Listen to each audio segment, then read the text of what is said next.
السلام علیکم، صراط مستقیم چینل میں آپ سب کو میں خوش آمدید کہتا ہوں۔ سعودی عرب میں موجود تمام افراد، خاص طور پر غیر ملکی افراد کے لیے ایک اہم خبر آئی ہے جس کا جاننا آپ تمام حضرات کے لیے بہت زیادہ ضروری ہے۔ دوستو، اہم ترین اطلاعات آئی ہیں کہ ایسے تمام موبائل چارجر جو کہ USB پورٹ جن کی ہوتی ہے اور وہ اکثر شاپنگ سینٹر میں آپ نے DC چارجنگ یہ لگے ہوئے دیکھے ہوں گے جس میں بہت ساری پن ایک باکس سے نکل رہی ہوتی ہیں۔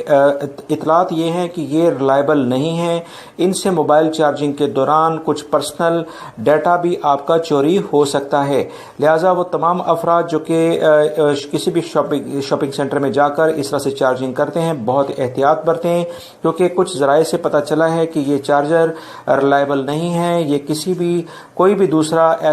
ایسا شخص جو کہ آپ کا ڈیٹا چوری کرنا چاہے وہ ان چارجر کی مدد لیتے ہوئے آپ کے موبائل تک ایکسس لے لے گا، کیونکہ ایسے سافٹ ویئر ان چارجز کے ذریعے آپ کے موبائل میں انٹر ہو جائیں گے جس سے آپ کا موبائل اس کے کنٹرول میں چلا جائے گا۔ لہٰذا کوشش یہ کریں کہ ایسا چارجر جو کہ انڈیویجولی کسی بھی عام پلگ میں لگا ہوا ہو، جو کہ اس باکس سے کنیکٹڈ نہ ہو، اس کے ذریعے آپ چارجنگ اپنا موبائل کریں۔ ادروائز اوائڈ کریں، گھر سے ہی چارج کر کے لے جائیں یا اپنی گاڑی میں اس کو چارج کریں، جو کہ زیادہ بہتر ہے، کیونکہ اپنی ذاتی معلومات کسی بھی طور پر کسی شخص کو نہ دیں۔ مختلف دھوکے باز لوگ مختلف طرح کے سافٹ ویئر اسی طرح سے مختلف چارجرز کے ذریعے ہی لوگوں کے موبائل میں انٹر کرتے ہیں اور اس کے بعد ان کا مکمل ڈیٹا ان کے پاس چلا جاتا ہے، جس سے ان کے اکاؤنٹ خالی ہو جاتے ہیں۔ میری اس ویڈیو کو لائک کر کے اپنے دوسرے دوستوں سے لازمی شیئر کر دیجیے گا۔ السلام علیکم۔